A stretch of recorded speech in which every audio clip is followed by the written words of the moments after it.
अभी तो असली मंजिल पाना बाकी है, अभी तो इरादों का इम्तिहान बाकी है। बीजेपी के साथ भी कुछ ऐसी ही कहानी फिलहाल नजर आ रही है।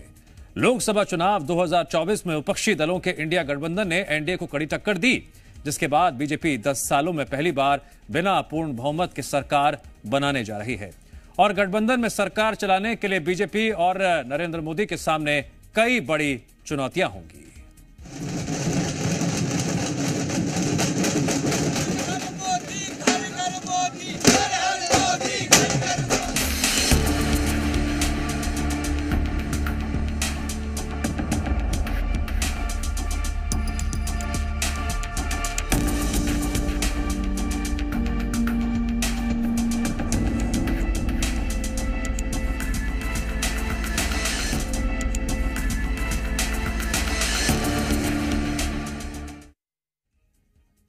इस बार गठबंधन की सरकार, जब जिक्र गठबंधन वाली सरकार का होता है तो सबसे पहले बात 1988 की होती है और तब से लेकर 2013 तक देश ने अलग अलग गठबंधन वाली सरकार को देखा।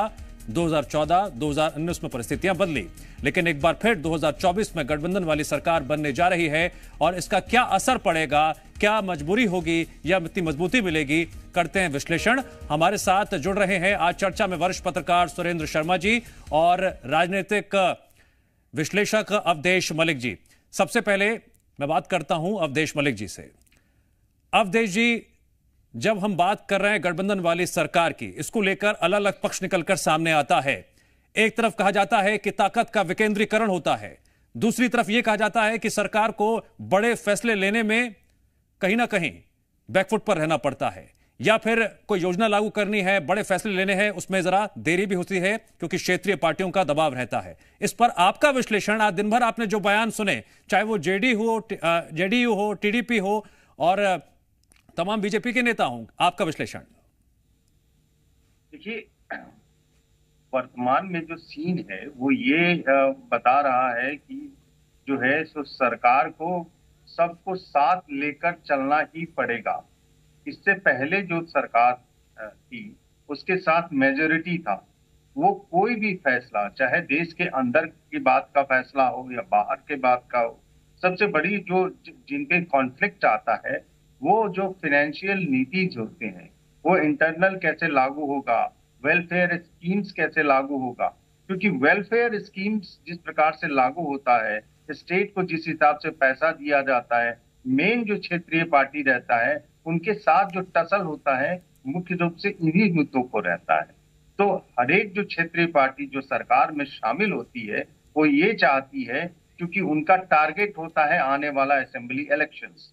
तो उन असेंबली इलेक्शंस में अगर उनके जो प्रतिनिधि हैं वो ज्यादा पावरफुल पोजीशन में है या उनके पास इंडिपेंडेंट पोर्टफोलियो ज्यादा है, तो अपने जो है सो राज्य का ज्यादा विकास कर सकते हैं। अब देखिए, अभी के वर्तमान सिचुएशन में जो एनडीए में जो जेडीयू की जो मांग है, उसने रूरल डेवलपमेंट की मांग की है कि वो उसका इंडिपेंडेंट चार्ज उनको दे दिया जाए। अब जेडीयू की खास सब हम बात करते हैं तो उनका सीधे सीधे फोकस बिहार हो जाता है। बिहार में देखें, वहां पर बहुत बड़ी इंडस्ट्रीज नहीं है, लेकिन जो एक बड़ा मेजर फैक्टर है जहां से चीजें उभर के सामने आएगी या वहां के लोगों को वो जो है सो जिन्होंने उनको वोट दिया है उनको वो दिखा सकते हैं, वो पंचायती राज वाला सिस्टम है, चाहे वो रूरल डेवलपमेंट है, उसी जगह पे जो है सो ज्यादा वो जो जॉब एम्प्लॉयमेंट की भी बात कर सकते हैं। अब जब आप जो ये एक बहुत बड़ा मतलब डिपार्टमेंट होता है जो कि पूरे देश को कनेक्ट करता है, क्योंकि बहुत बड़ी आबादी होती है फार्मर्स की, जो शेप अप करता है आपको ओपिनियंस का। तो जेडीयू ने उसकी मांग कर ली है। अब देखिए, जो सरकार जो बीजेपी की सरकार पिछली है, उनके साथ जो फार्मर्स का लगातार टकराव हुआ है, वो पिछले सरकार में भी टकराव हुआ है, इस सरकार में भी टकराव हुआ है। उसी प्रकार से जो एक दूसरा मुद्दा है आपको खास करके टीबी, ठीक है, हर सिक्के के दो पहलू होते हैं और हर पहलू को सामने रखना जरूरी है। सुरेश जी, मेरा आपसे सवाल यह है कि एक कहावत है, हाथी के दांत खाने के और दिखाने के और। गठबंधन वाली सरकार में क्षेत्रीय पार्टियों की भूमिका क्या रही है इतिहास में, हम सब ने देखा है, समझा है। 2024 में कैसी तस्वीर रहने वाली है, जब आज देश ने देखा नरेंद्र मोदी के साथ चंद्रबाबू नायडू और नीतीश कुमार जिस तरह से खड़े हुए थे, जिस तरह से बातचीत हो रही थी, लेकिन कहीं ना कहीं हम जमीनी स्तर पर देख रहे हैं जेडीयू के नेताओं की तरफ से जो बयान सामने आ रहे हैं, चंद्रबाबू नायडू का मुस्लिम आरक्षण को लेकर जो प्रतिक्रिया सामने आ रही है, लबो लुबाब क्या निकलता है? देखिए, आज जो प्रधानमंत्री के रूप में नरेंद्र मोदी जी का चयन हुआ है, यानी कि तीनों नेता का, यानी कि एनडीए के नेता, बीजेपी के नेता और लोकसभा में नेता के रूप में जो चयन हुआ है, उसमें चंद्रबाबू नायडू साहब और नीतीश जी के भाषण के बाद मुझे नहीं लगता कि किसी भी प्रकार की कोई बहुत शंका की जाना चाहिए। उसका कारण ये है कि मुझे लगता है जो जो मुद्दे थे वो सब सॉर्ट आउट हो गए हैं। मुझे नहीं लगता कि, या किसी को भी नहीं लगता होगा कि बिहार जैसे राज्य को डेवलपमेंट के लिए अधिक मदद की जरूरत है। ऐसा लगता है, सबको लगता है कि मदद की जरूरत है। तो उस मदद को पूरा करने के लिए प्रधानमंत्री जी क्यों पीछे हटेंगे, ये कहीं से कोई सवाल पैदा नहीं होता। इसलिए बिहार को भरपूर सहायता मिलेगी। बिहार को कैसे डेवलप करके आगे लाया जाए, क्योंकि देखिए, आप मध्य प्रदेश भी उन्हीं राज्यों में शामिल था जिसमें बिहार था। बीमारू राज्य जो थे उसमें बिहार, मध्य प्रदेश, राजस्थान, उत्तर प्रदेश, ये 4-5 राज्य थे जिनके कारण हमारी इकोनॉमी गड़बड़ हो रही थी। तो उसी बीमारू का जो पहला बी है वो बिहार है। तो अब बिहार को के बारे में ये सबको मालूम है कि झारखंड में संसाधन चले गए और बिहार के पास अपना रेवेन्यू इकट्ठा करने के लिए कोई बड़े संसाधन नहीं है। इसलिए ये तो एक बड़ा प्रश्न है और उसमें मदद करने में मुझे नहीं लगता कि कोई भी पीछे होगा। एक बात, आप एक सेंटेंस में सारी बात समझ सकते हैं कि जिस प्रकार नीतीश जी ने भाषण दिया और भाषण देने के बाद जो दिखा सबको कि वो प्रधानमंत्री जी से जब मिल रहे हैं तो उनका हाथ कहां तक जा रहा है और प्रधानमंत्री जी ने उसको ऊपर करके जिस तरह से बातचीत हुई, ये सारा संदेश जाता है कि कितना मिल करके काम होने वाला है।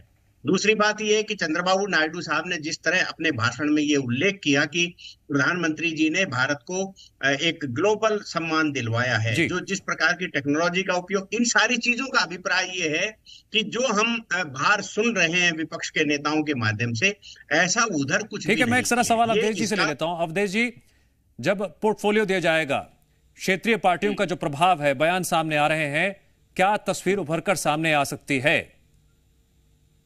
देखिए, जब पोर्टफोलियो की बात चल रही है तो उसमें तो कुल मिला के जिस प्रकार से सीटें हैं, जिसमें टीडीपी ने साफ साफ मांग कर ही लिया है कि उनको स्पीकर का पोजीशन चाहिए। स्पीकर में उनका एक रिकॉर्ड भी रहा है, क्योंकि स्पीकर का पोजीशन मिल जाने के बाद आपको जो है सो लोकसभा में जो संचालन रहता है और नीतियों पर जो इम्पैक्ट देने का रहता है, बहुत बड़ा हैंड होता है। एक वो, और दूसरा जो है सो मुझे लगता है कि वो एक और पोर्टफोलियो लेना चाहेंगे, चाहे वो आईटी से रिलेटेड पोर्टफोलियो है, उसी प्रकार से चिराग। लेकिन उनके साथ एक समस्या और है कि बीजेपी के जो स्टेट्स जो है, जिन्होंने भरपूर तरीके से जो है बीजेपी को सीट जितवाया है, और उन स्टेट से भी काफी एस्पिरेशंस है, वहां के लोगों को भी उम्मीद है कि इंडिपेंडेंट चार्ज मिले, क्योंकि कई स्टेट, जब छत्तीसगढ़ की बात कर लें तो लगातार यहाँ से सर जो दिखाई दे रहा है और आगे क्या दिखाई देगा, जनता भी देख रही है, हम भी देख रहे हैं, और यूं ही लगातार विश्लेषण करते रहेंगे जैसे जैसे तस्वीरें और फैसले सामने आते रहेंगे। आप दोनों का शुक्रिया इस चर्चा में जुड़ने के लिए।